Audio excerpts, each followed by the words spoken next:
created a false deficit in the budget. There is a false deficit that they've created for 13, 14, and beyond that is based on taking the Prop A monies out of the revenue stream of the college so that they can use it for what they're calling accreditation purposes.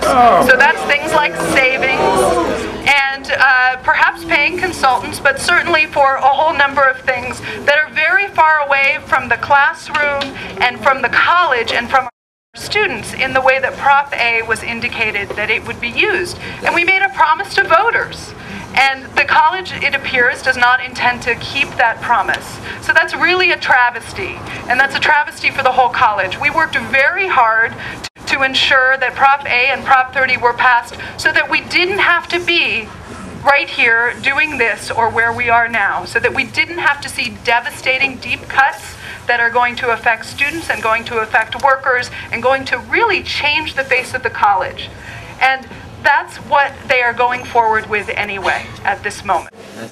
The last meeting that the Board of Trustees had, there was a similar large turnout from faculty, and they put our item, which was concerning the dismantling of the Department Chair Council, which is allows the faculty to have a democratic voice in the governing of the college. They put that agenda item after midnight, and we all waited from 6 p.m. till after midnight, and then when they wanted to give us each our 2 minutes to voice our opinions, they decided that we should only have 1 minute each. And so then there was an uproar about that, and they consented to allow us 2 minutes to speak after waiting for 6 hours. They listened to some impassioned speeches from very articulate faculty, and after listening to all of that, they just went ahead and unanimously made their decision, which was based on the recommendation of the special trustee, who has this power. He has tremendous power. His recommendation about that, because that's his position. He's been given that kind of veto power. Do you think it was a mistake to support the special trustee?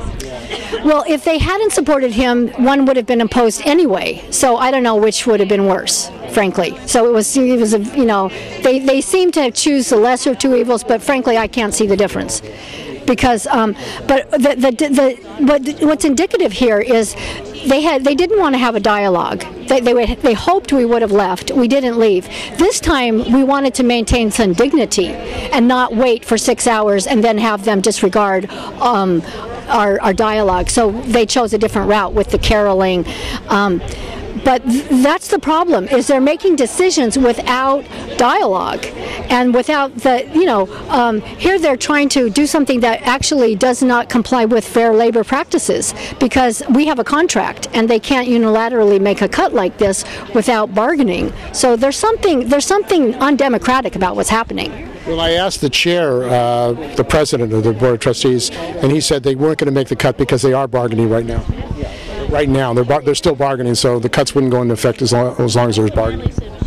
Well, then that's a good thing. I'm glad to know they're bargaining, because a lot of things have come down very quickly. Like when we got word about the dismantling of the Department Chair Council, which was something that was set up, I think, in the 70s. So it's been something quite institutionalized here. We got like a 48-hour notice that was going to happen and be on the agenda of the board meeting. So it was very short notice, as was this 8.8% cut. And this cut is in addition to a 2.85 cut that we already agreed upon earlier in the summer, which would bring the total cuts to like 11.39% cut.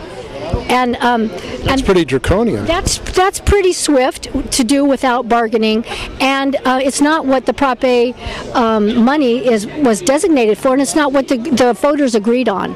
It's not what they voted for. So that's what disturbs me. I mean, their austerity measures, whatever. But the style, the way of engaging the faculty is just unacceptable. Do you think they have contempt for this faculty and the process?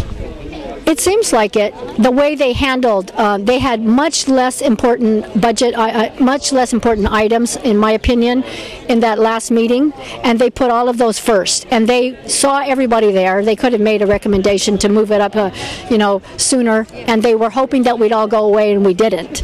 And so we got about a half an hour of speaking time in that long meeting, and then no discussion.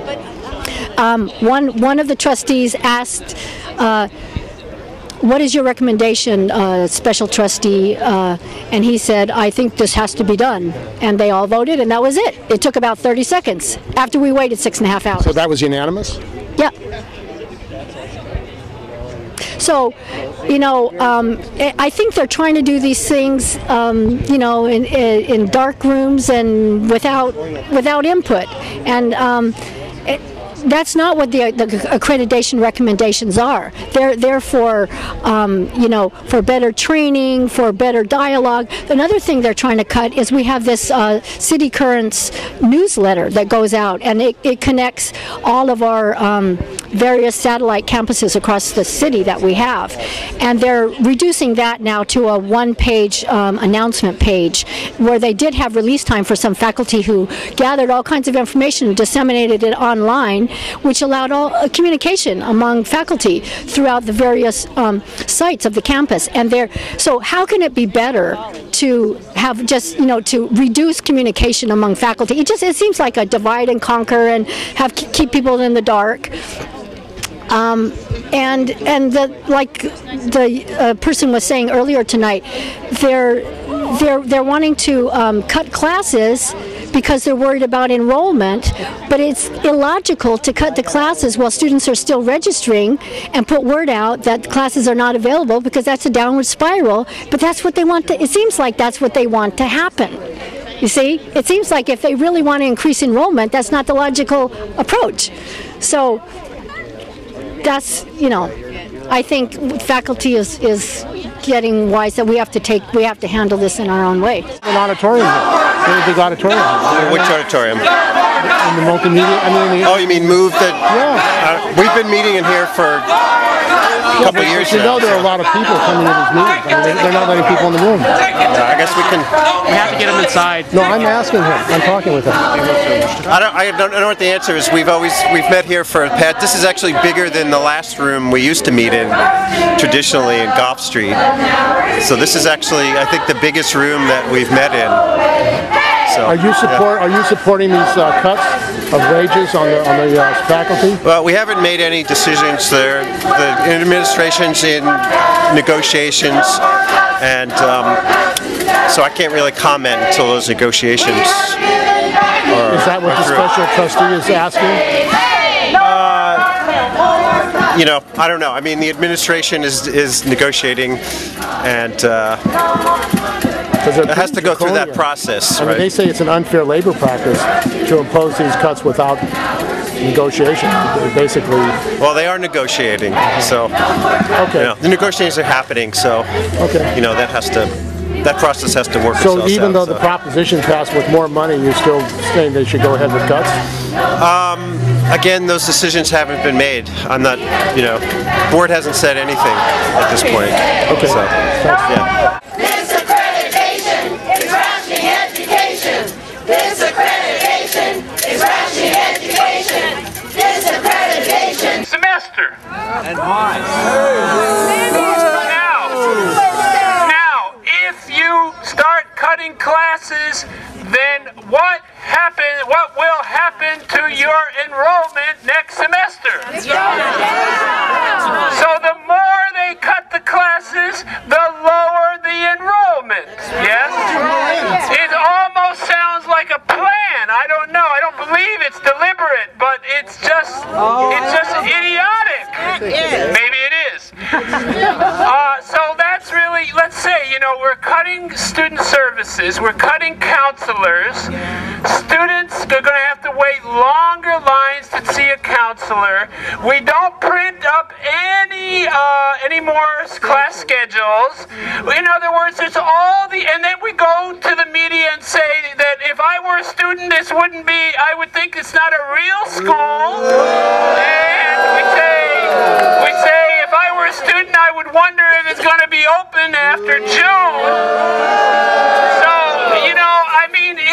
what can I say? It's very frustrating and disgusting. Look, we're out here. I understand there's a reason why we're not walking in the building and being more militant, because there's students, and I feel we should, but maybe we shouldn't. No more cuts!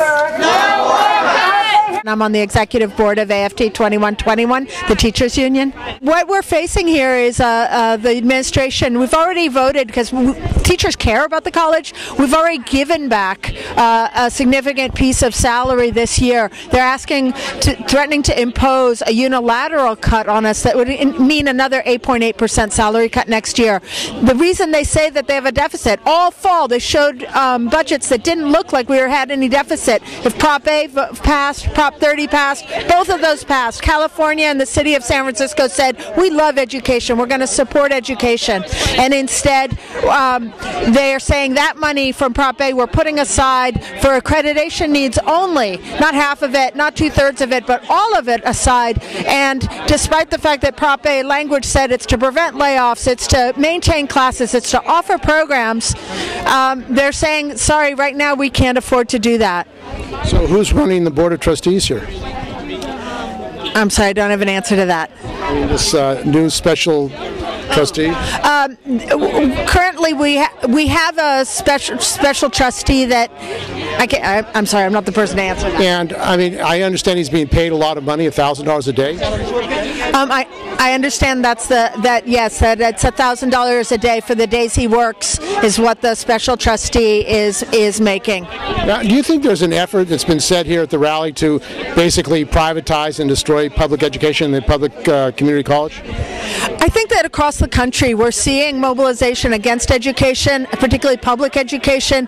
We're seeing that education is being rationed for those who are most likely to succeed on the shortest timeline. And the students, we really, we serve everyone here. We serve the people who have a bachelor's degree or coming back to get a nursing degree. We serve people who didn't make it through 6th grade and are coming here to learn to read and write. We serve immigrants. We're the biggest workforce training center and the biggest language acquisition center in the country, in the state. I'm sorry, I said that wrong. We're the biggest language acquisition and workforce training center in the county. And with that said, there's being this sort of, we only want the traditional 2-year student who's going to transfer. Seems to be not from our trustees directly, but from a conservative movement in education all around us that's affecting us. Well, San Francisco is one of the wealthiest cities in the world. There's 16 billionaires here. Where's Mayor Ed Lee and Nancy Pelosi? I wish they were out here caroling with us tonight. I mean, it seems there's a lot of money in San Francisco, and people just pass this. Yeah, there is. There's not only a lot of money in San Francisco, there's a lot of support for education in San Francisco, and that's what we want the trustees to hear, that San Francisco wants to see classes and student services and libraries kept open to students. And what is the union going to do and the membership if they do impose these cuts? I'm sorry, I can't answer that yet tonight, but I'm sure we have something up our sleeve. Are you going to be going on cuts here? What's being proposed? Sorry, I don't know what I just walked out this They minute. say that they're going to cut their wages 8%. Everybody's going to take cuts. Everybody's So taking what about cuts. Proposition A that just passed? Well, Proposition A is not, it's not a negotiable thing to have raises out of Prop A. We're going to see what's left of Prop A and see what we can do with it. But I can't speak for it because City College alive! No more blackmail, no more lies! Keep our City College alive! Thank you so much for coming out tonight. Thank you for singing to the trustees. Thank you. Whether we're singing, well, we have to thank Kathy for the song. And we have to thank Kathy for bringing a little joy to the incredibly difficult situation that we're in. I know that for the faculty here, that when you go into the classroom and work with the students, whether they're standing out here with us tonight or whether they're taking, whether they're upstairs taking a final, that's one of the few places that you remember what's so valuable about what we do here. Okay? So we need to stick up for each other, we need to look out for each other, whether that be students, faculty, staff. We need to do everything we can to be united and to work to do what we all know that we can do, which is to save this college. Saving this college does not look like a college that was the size of the college 30 years ago. Saving this college does not look like a college that only serves some students, while other students, the students who are most vulnerable, the students who need our help the most, are pushed out, while other students are given opportunities and pushing. The kind of college that we're going to ensure that we have is the kind of college that San Franciscans want and need, and that our students want and need. We can be a better college and get better all of the time, but we can't do it without your help, and we can't do it without the support of community and students, faculty and staff, students, community together. So I really want to thank you for coming out tonight as a good starting point for making more noise. We have an administration and a board and a whole series of folks who appear to be looking to create a different kind of college. They have a different view of what City College should be, or maybe even what City College can be. Is that your view? No! I didn't think so. So, we're going to ensure that that doesn't happen. It's going to take hard work, and it's going to take all of you reaching out beyond the people who are here tonight and continuing to reach out, and so that we can build that fight back. No more cuts!